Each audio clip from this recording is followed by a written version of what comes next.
A lot of these successful agents out there, they might not be focused on one vertical, but rather kind of across the board, a couple of them. So when they try to board a certain vertical that they're not maybe well versed in, Right, that's the flag that comes up, and maybe the bank doesn't right. love that.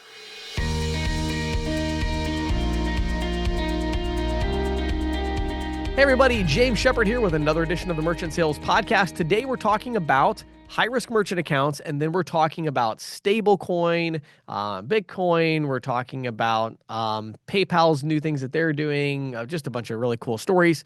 So, we're going to start out with the Home for High Risk Merchants, talking to 4 Point Payments, Jerry over there. And so, great interview, really talking about the nitty gritty of, what does it take to board high risk merchant accounts? What are they doing over there to handle that? It's just a question we get asked all the time. And so it's a really insightful interview from somebody who's on the front lines, somebody who's just out there getting it done, getting high risk deals placed.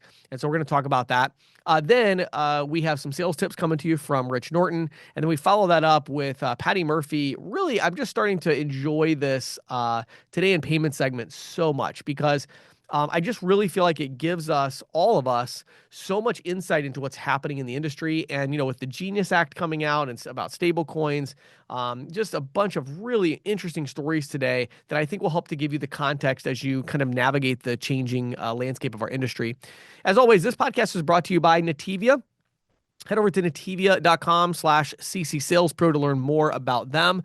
Coming up on the podcast soon, we're going to be starting to promote their Clover program, which is really cool, and a new ISV that they have that is primarily focused on servicing food trucks, which is a really cool vertical, and just a bunch of other things that they have going on that we'll be starting that up in August. But I'm really excited to have them as a sponsor, as always. And of course, I also like to mention that 4 Points Payments and everything that I'm interviewing today is not a sponsor or a paid consulting client or anything like that. Just a great interview with an industry expert. With that being said, let's dive into this interview. Hey, everybody, I'm here with Jerry Gellinella, who is the SVP of Enterprise Sales at a company called 4 Point Payments. How you doing today, Jerry? Good, good, James. Thank you for having me. How you doing? Doing great, man. Thanks for jumping on and taking the time to talk with us. We're going to talk today about a home for high risk merchant accounts. This is a topic that's always a hot topic for our audience, Jerry. They're always trying to find, like, man, I got this deal. I'd love to get it approved to be so profitable, but I just can't figure out how to get it done. But before we dive into that, Jerry, I know you've had a long track record in the industry. Give us your story. How did you get into this crazy business and what brought you to where you're at today? Yeah, for sure. Absolutely. It's been a lifelong endeavor, for sure. So started back, first job out of college back in the Craigslist days. That was way back, dating ourselves. Yeah, Basically back with a group called Merchant Warehouse, in Boston, and sure. saw that through, to a name change to Cayenne. Had a third party agent program at our Capital Bank card, which then was acquired by TSYS. Parted ways for just a little bit, went on a little hiatus, did a little traveling, and that's a whole Yeah. nother story. There was actually on a little reality show way back in the day, but Did it neither here really? nor there, James. Neither here nor there. But Wow. All right. That'll but be yeah, for the next podcast episode. We yeah, need to learn about yeah, that. no, Google is doesn't hide anything from me. But yeah, so came back around, and then with the global acquisition, parted ways, and went over to PaySafe, did some third party sales with PaySafe, and Sure. really ran the gamut of large, corporate, juggernauts, if you would, multi location ventures, and IPOs, and all that big stuff. And now it's a bigger fish, smaller pond, a smaller group, really boutique, group, and based out of Boston, in the 4 Point district of the Seaports. That's where the name kind of comes from. Got it. All right. Okay. So you're now at 4 Point Payments. You're seeing a bunch of these high risk accounts coming in. Let's start with some basics, if we could, just for those audience members who maybe are new to this. What is a high risk merchant account? What makes it high risk? Yeah, so anything on the risk side that is just not your conventional conservative, bank relationship that they don't love. Maybe it's future deliverables, or it's recurring billing, or it's a model that might be a little more chargeback prone than your traditional acquiring. So what we have is basically we've got a relationship with about 35 or so different, banks that basically recovered through multiple different bins. We've got our own bins. We've got a PayFac relationship. We've got a VSC Visa Direct relationship. I mean, we've really, kind of run the route of, multiple relationships that, our Sure. partners get through just one route to us. Sure. We've leveraged, they leverage rather, kind of what we've done and, beat up these relationships over time to give us, the best competitive pricing structure and really the best terms so that we then in turn, help our Sure. partners place these and just have a single kind of route, a single choke point, I like to say, for, Right. accountability Right. to run them through, the book. Yeah, and then and just to educate the audience though a little bit here, just from like kind of a pure educational perspective, right? Like, why would you need multiple bank relationships? Why is that important when we're dealing with high risk? Well, that's a great question. And really the reason is, certain banks love certain verticals and, a certain vertical might be like a four-letter word to a different bank. So, Right. whether it's, card not present firearms or it just really anything, we're very big in the vehicle warranty space, just things that, Sure. they're trigger words that, hey, we love certain verticals, but we don't know a lot about others. Yeah. That's where we thrive. Mm. We solve a lot of problems in that fashion. I love that. Okay, let's actually take these two verticals. This is perfect because I think this actually highlights the two primary areas of high risk. So let's start with Mhm, gun shops. So you mentioned online gun sales, right? mhm, mhm. Why is it that certain banks would not want to take those merchant accounts? Help us understand why that's a risk.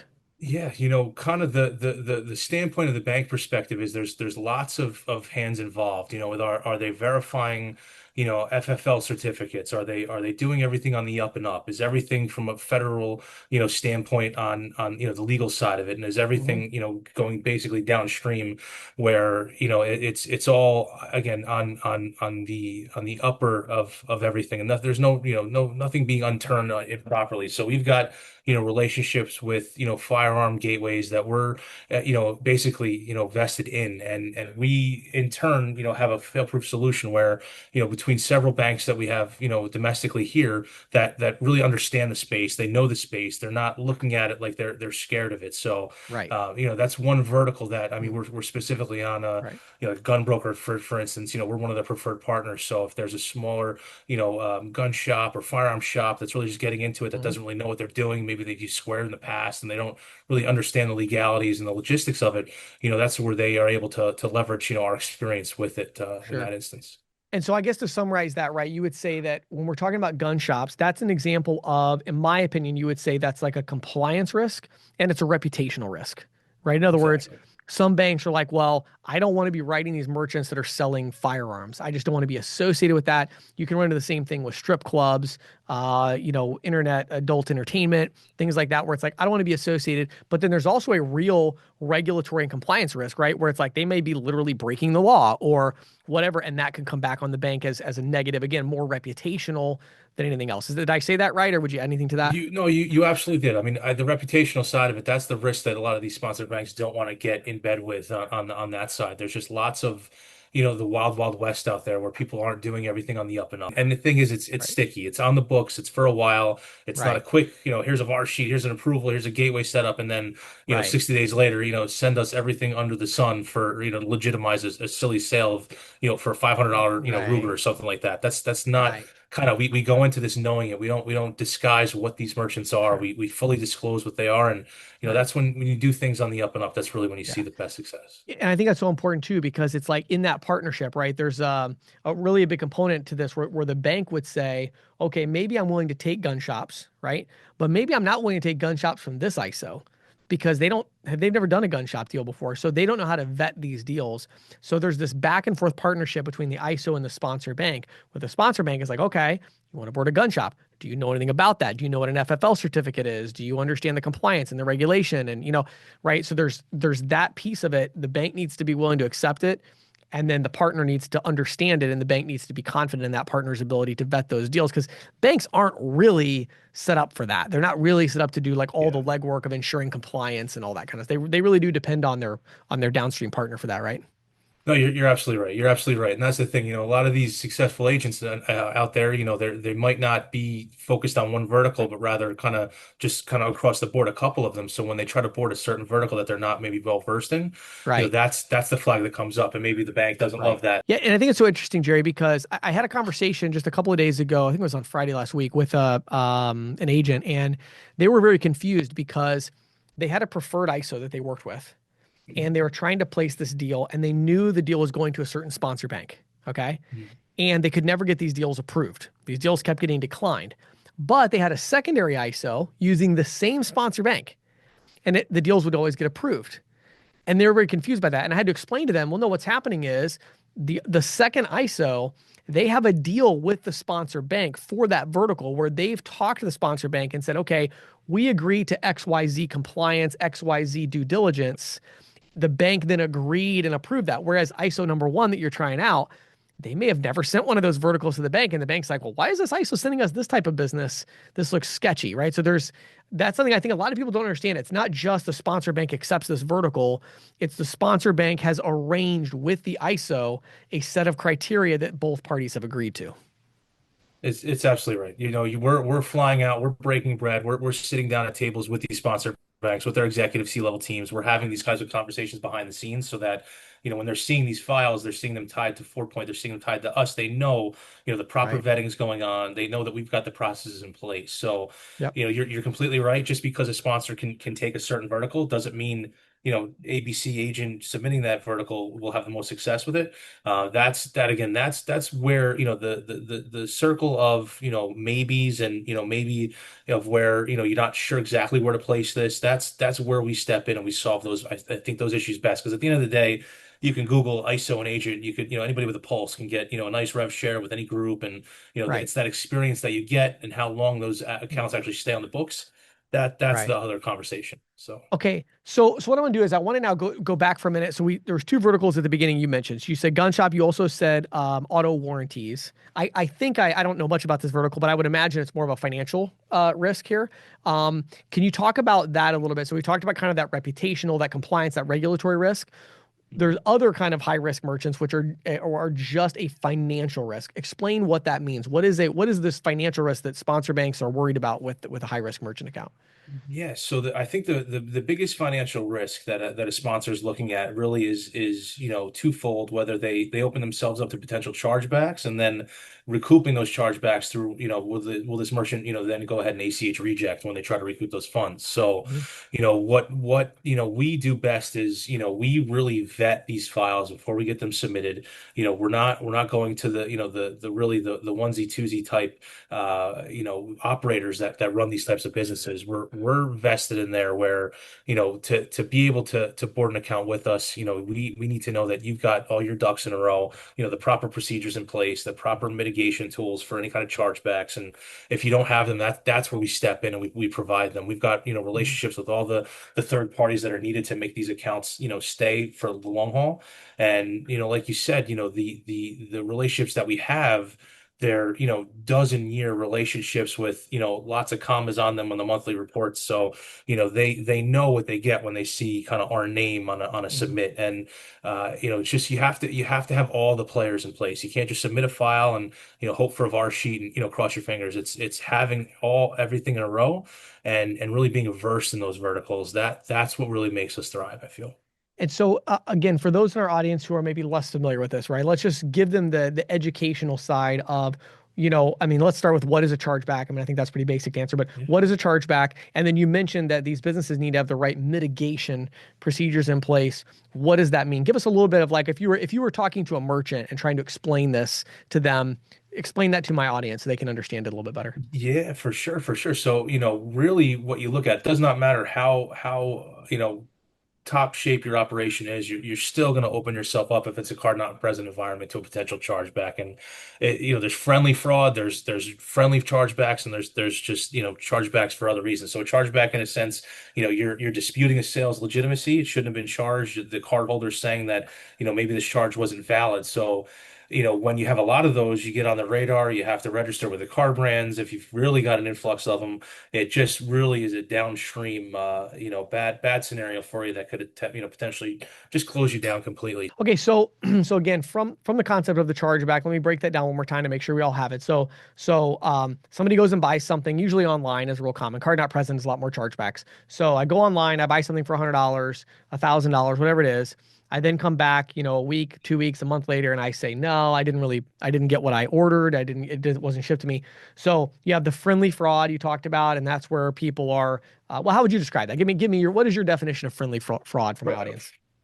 Friendly fraud, I would say, is, you openly bought something, you know what you bought, and you just for some reason know that your Amex card protects you, more than it protects anybody else, and it's you're still using this product daily, but heck, let me get that $250 back that I bought something on it because I know the shift of the rules and I Hmm. know kind of too much of it, and that Yeah, that is crippling these small business it owners in a is. sense. So having it's just you have to have the tools to protect yourself against You do. the bad Yeah, stuff like that. and so maybe for those who don't understand, it's like, yeah, in that scenario, right? I buy something for $1,000 and I use my Amex card.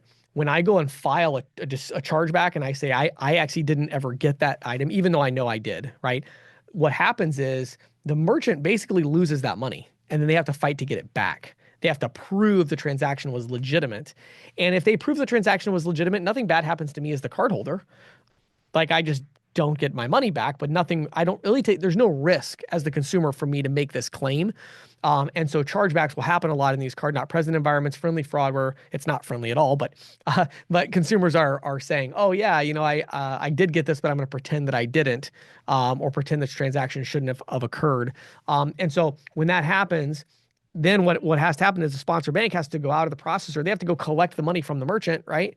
And if the merchant doesn't have enough money in their bank account, well, the sponsor bank is going to eat that, and they don't want to take that level of risk. So, all right, Jerry. So I think we've kind of defined high risk. We talked about the reputational, the regulatory, the compliance side. We talked about the financial side with chargebacks and mitigation. Let's talk about sales a little bit. So an Yeah. agent reaches out to you.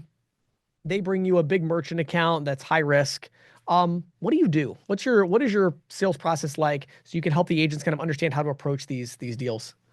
Yeah, and that's a great question, James. So, what we do really is, we really have a good and robust pre-vet process. So just because we've got relationships with these, countless banks on the back end as sponsors, and we know that they potentially can, board a vertical, doesn't mean that, one bank over the other might have, the best economics. So we really take all of that into account. What's going to be the best home for the long haul for these merchants? What's going to keep the account on the books for you as the agent, at the end of the day, and also what's going to be the least the path of least resistance, I guess, the one that we kind of vetted and know the onboarding process is smooth, it's not a pain, and we really do our due diligence on the back end, and the products that we sell and what we stand behind, we vetted them, and we've really gone through the rigorous onboarding processes. So we've got a couple paths forward on certain verticals, and we've got good homes that we work with. Really, we leverage some great relationships that we have in place. It's definitely it's not your typical 9 to 5. It's not your typical acquiring. You really are scrappy and Right. understanding certain things. There's adult, there's card not present recurring, there's trial, opt out, opt in. I mean, there's so many different types out Yeah. there that one bank might love it, and another might just not even love to see the file even submitted to them. So Right. Right. it's really just understanding prohibited lists and underwriting policies, and really understanding the best home for these merchants. Hmm. And that's when the party just starts on our side, because it's not just a pat on the back. Here's the gateway credentials. See you when the reports are out. We're troubleshooting. We're there. We're actual boots on the ground for the agent and the merchant. So, we're going through dashboards, and we're going through reporting. We're screen sharing. We're pulling data. We're Hmm. getting them comfortable with it, because people at the end of the day, we both know this, James. People buy from people. You Yes. can be behind a phone on an Hmm. 800 number. It doesn't matter who you're calling, but if you really relate to that individual, whether you're selling to a merchant or you're selling to an agent, they need to have the faith in knowing that you've got their best interest, because we are still in the infancy and the honeymoon phase with a lot of our newer partners, and we've got partners that have been around for 10 plus years. So really Hmm. just understanding how everybody operates. I might so my big thing is accountability. I might not know an answer on the fly, but you're going to get a response saying that I acknowledge what you've just asked, and I'm going to shake down answers for you the best I Sure. can. I'm going to circle right back to you to get them. So Yeah. being accountable, being just there as you feel your best interest is in mind as an agent. I think that's where we do our best work in that fashion. Love it. Well, Jerry, I'm sure we'll have to follow up and do some other podcast interviews down the road, more about the high risk stuff. Yeah. For today, I'd love for you to share with our audience if they do have an account and they just kind of want to reach out, learn more about 4Point and kind of learn more about what you do. Where would you send them to learn more? Absolutely. So my direct line, my email is probably your best. I can get a casual introduction there. We can start a correspondence there. Jerry Jerry at fortpointpayments.com. Our website is fortpointpayments.com. We're right based out of the seaport in Boston. I'm a Jersey guy, so I Okay. pronounce my R's, James. I don't park my car. Love my coworkers, love my colleagues, but yeah, Yeah, you don't sound yeah. like you So. have that No, accent going yeah, on. I can't So, even pump my own gas if you ask me to, James. I'm Jersey through and through. So, right, right. but yeah, but that's me. That's great. We can reach out from there and start Cool. any kind of dialogue. And yeah, always Awesome. interested to have these conversations. That's great. Well, Jerry, thanks so much for taking the time to share your insights with us, and I wish you guys great success at Fort Point. Thank you very much, James. You as well. It's a pleasure. Thank you for having me. Hey, everybody, back here with Rich Norton. How you doing today, Rich?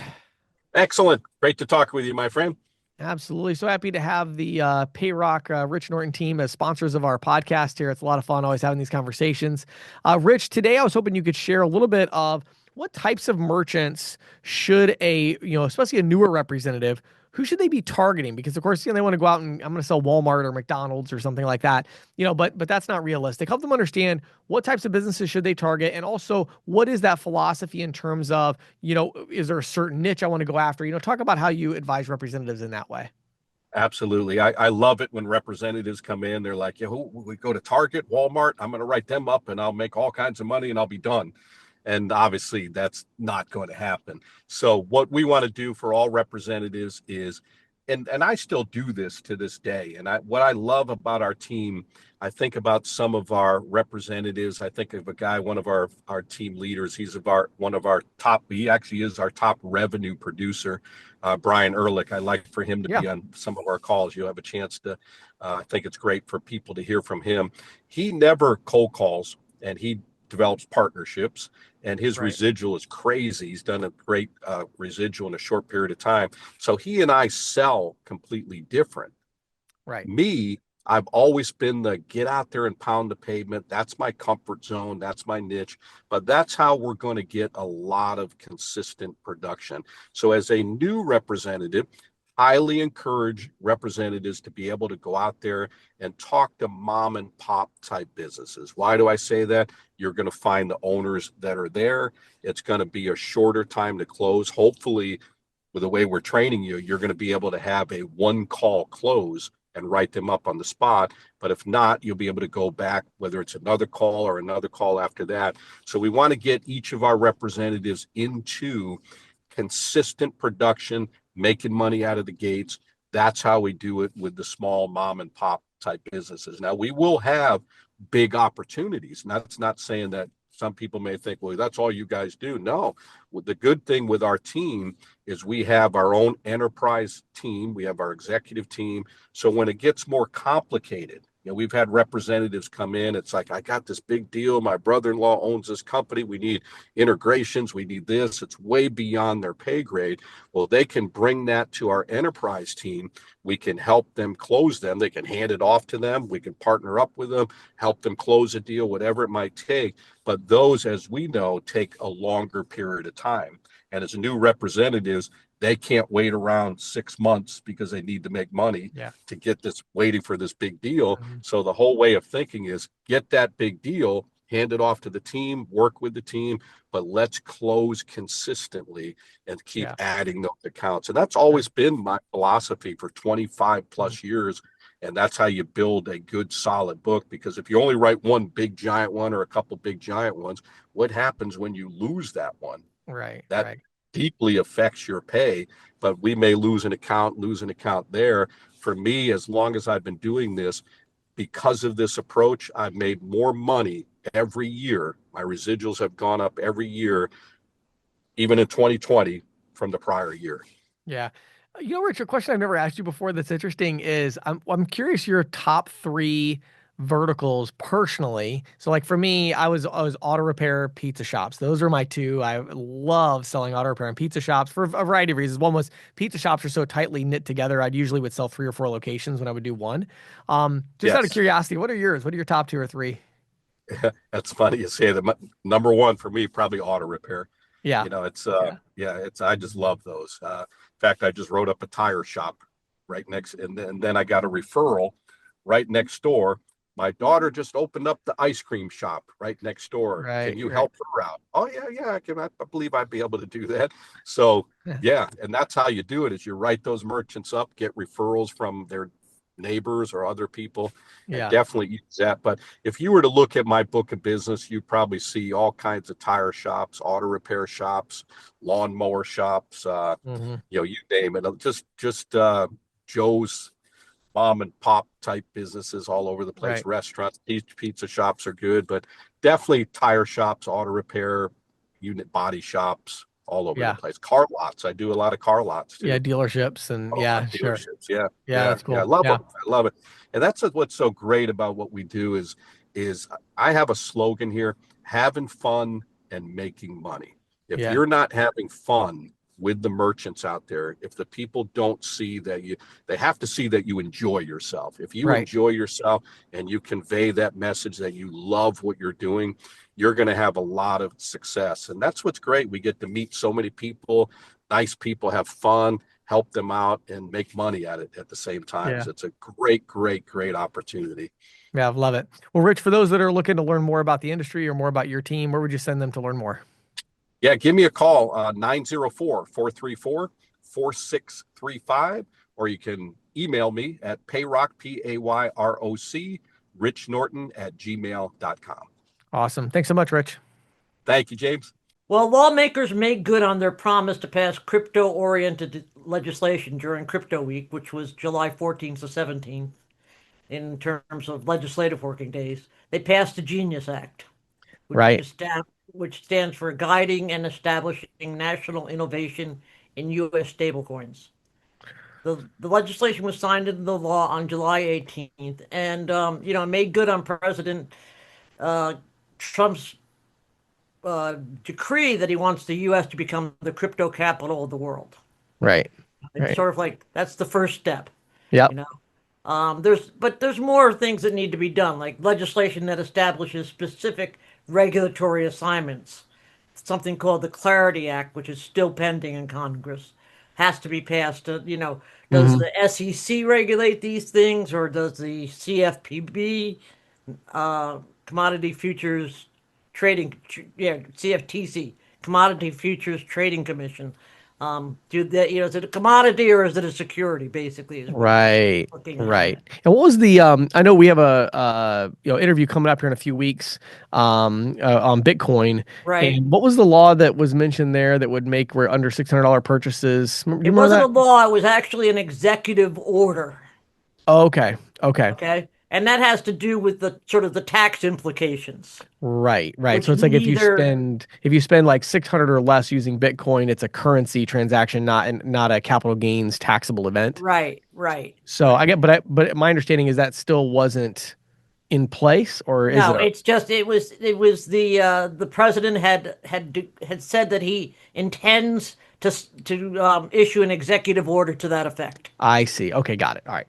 Got it. Okay, Okay. but it has not exactly gone into effect yet. But Okay. usually those things, things like that don't come up unless they're Right, probably right. in the works. And obviously it would need to be there probably needs to be some regulatory work done at the IRS to make that Right. To make you that. know Yeah, to sure. make that a reality. Okay.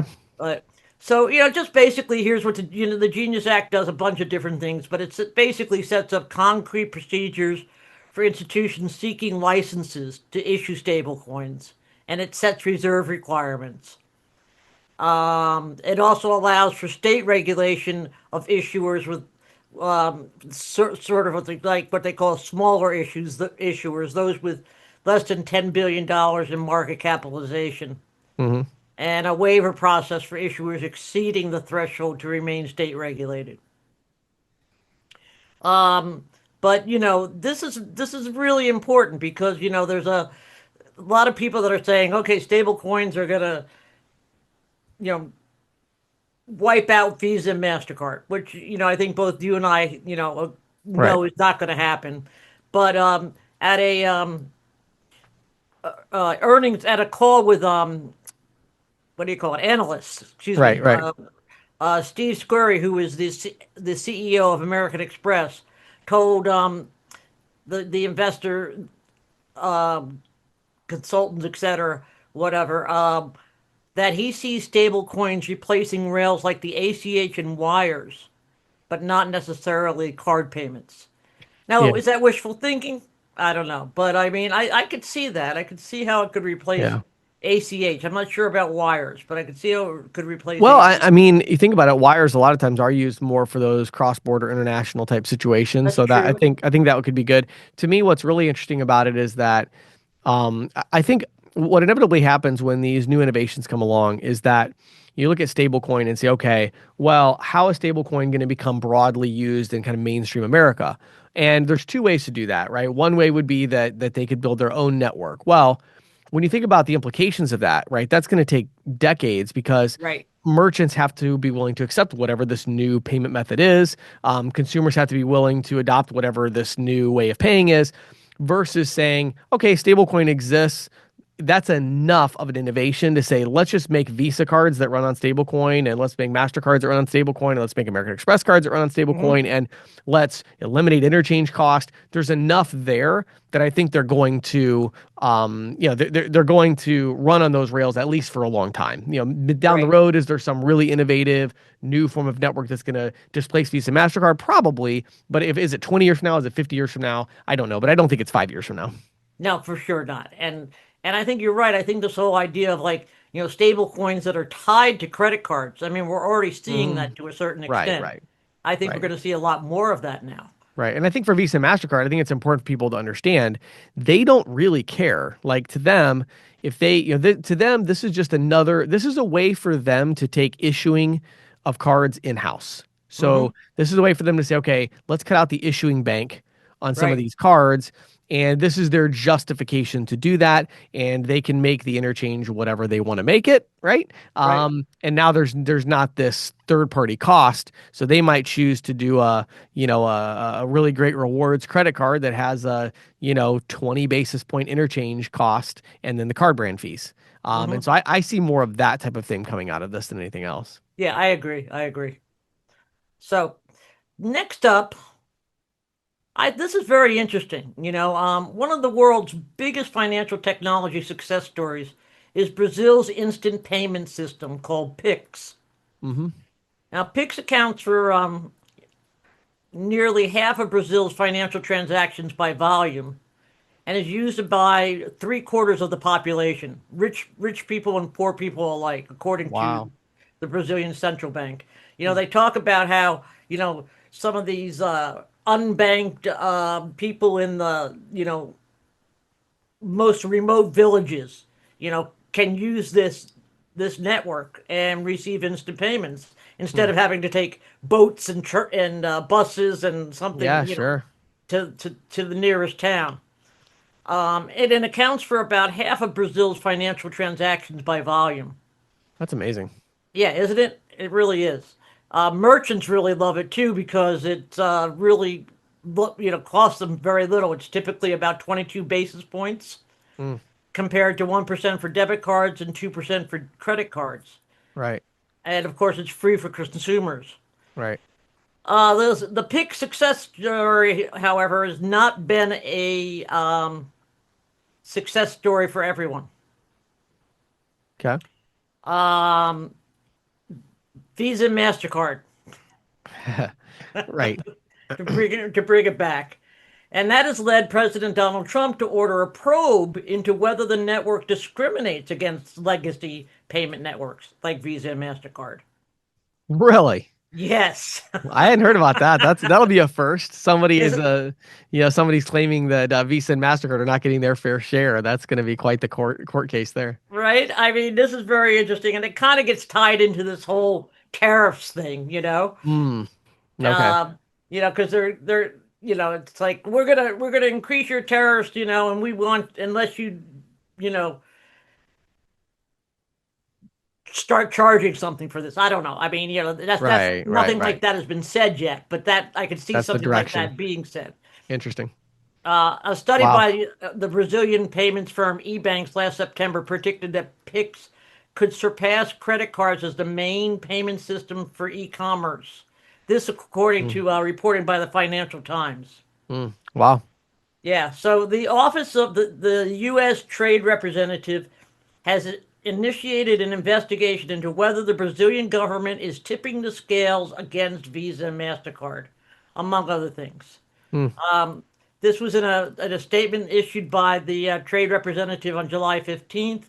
They suggested that Brazil may be undermining, quote, the competitiveness of U.S. companies. mm, Visa and MasterCard are not mentioned specifically, but reading between the lines, that seems pretty obvious to me. right. Sure. Huh. And, Wow.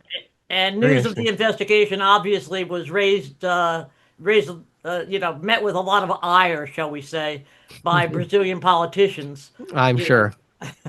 they're like, wait a minute, this is our country. Like Right, right. you you know you, I could see where we're gonna put 50% tariff on you unless you start Right, doing right. something like this. But Right. Absolutely. Wow. All right. Well, that'll be it. To keep us posted on that. That's a very interesting. That's a very interesting one I hadn't heard of. So very yeah, cool. I know. When I saw that one, I just wow, it just made me sit up. Right. But the Financial Times is a very reputable Yeah, absolutely. publication. So Right. yeah. Absolutely.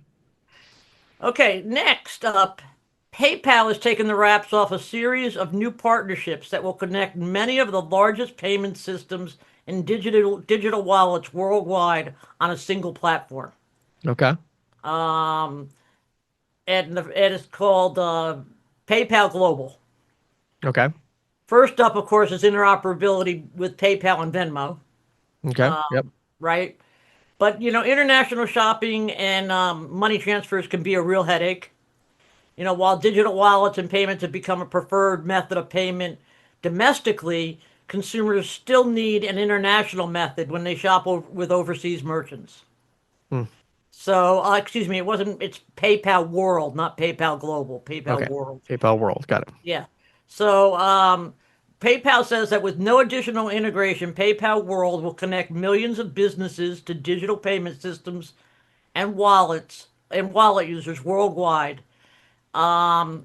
starting with Venmo and then others coming up like Mercado Pago and that's a Latin American Right. network, and they're also negotiating with some Asian networks. Interesting. And it's a cloud native multi-region deployment architecture that'll assure low latency and high availability worldwide. Hmm.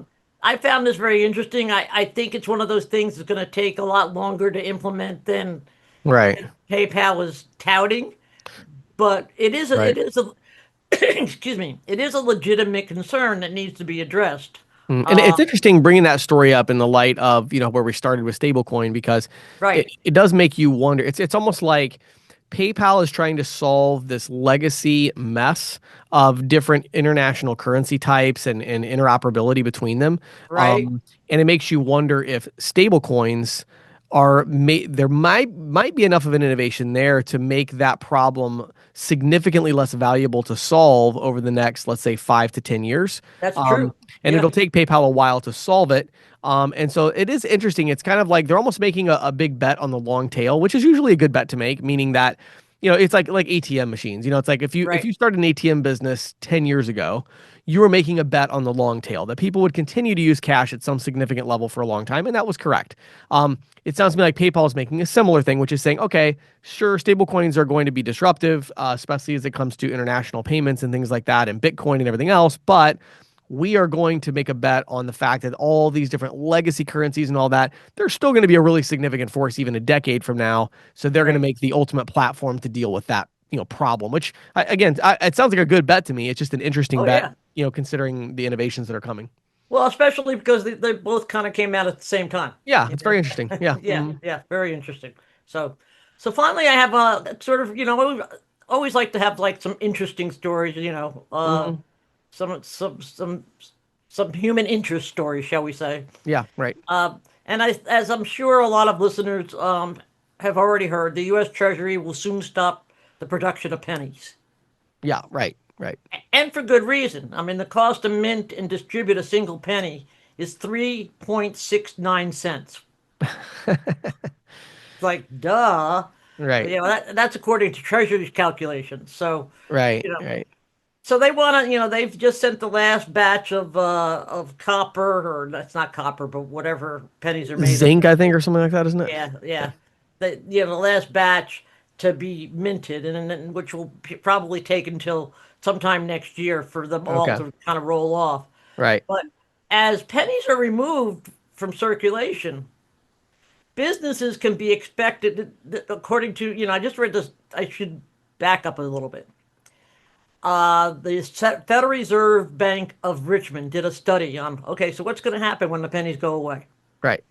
And what they determined was that businesses will likely round cash transactions up to the nearest 5 cents, Right. Of course. of course. And that's going to result in what they call a rounding tax of $6 billion a year. And that's money Wow. that's going directly into the pockets of merchants. Hmm. Now, you put that 6 billion compared to what they're complaining about regarding interchange, Yeah. that's a lot of money. Huh. That's really interesting. Yeah. So they'll round up to the nearest. Wow. I guess those pennies do add up. Oh, Um, they do, yeah. yeah, that's really interesting. Hadn't thought about that before. And the other thing too is in my opinion, it's going to impact the digital side as well because they're not going. It's not. If I'm a business owner, I'm not going to price my item in cash at 1995 and then my digital No, version at 1999 or 1991 or whatever. It's like, no, I'm going to just round everything up. So right. that's interesting. I mean, here my thought on that would be I think that number is significantly overblown, and the reason I say that is because yes, that will happen initially, like that will have that initial, situation for a period of a quarter, maybe 6 months, but there's inflation, cost of doing business continues to rise in America. And so Right. what that's going to do is it's just going to delay the next price increase. And so I think overall it'll stabilize out to where it won't really be that big of a difference. I think it's kind of a little bit of a cash windfall for businesses for a very short period of time until they get to the point where they need to do the price increase anyway. And so I don't know. I mean, I don't think that again, I guess you would say when they do a price increase, it would be slightly higher because of this. So I could see it having some impact. I doubt it'll be quite that severe, but that's just my But I my think it could be in the billions, yeah, it could. It could. It could. And It definitely will be initially. So yeah, yeah. And it'll take a little while for everything to sort of, even out. But right, I right. just, when I saw that, it made me chuckle because it's like, well, Yeah, you know, the, that makes the interchange argument pale in comparison. right. It Um, does. yeah. So, Yeah, it's very interesting. well, that's it for this week, James. That was packed out there, Patty. I enjoyed that. That was good. I always Thank enjoy. you. I feel like we're doing the industry a service. You're doing the industry a service. I feel like by doing these because I think that even for me, it's like I find myself every week looking forward to this conversation because it just catches me up on all the biggest stories in the industry, and I hope Right. that that's what we're doing for our audience as well. So thank you for all your work on this. Sure thing.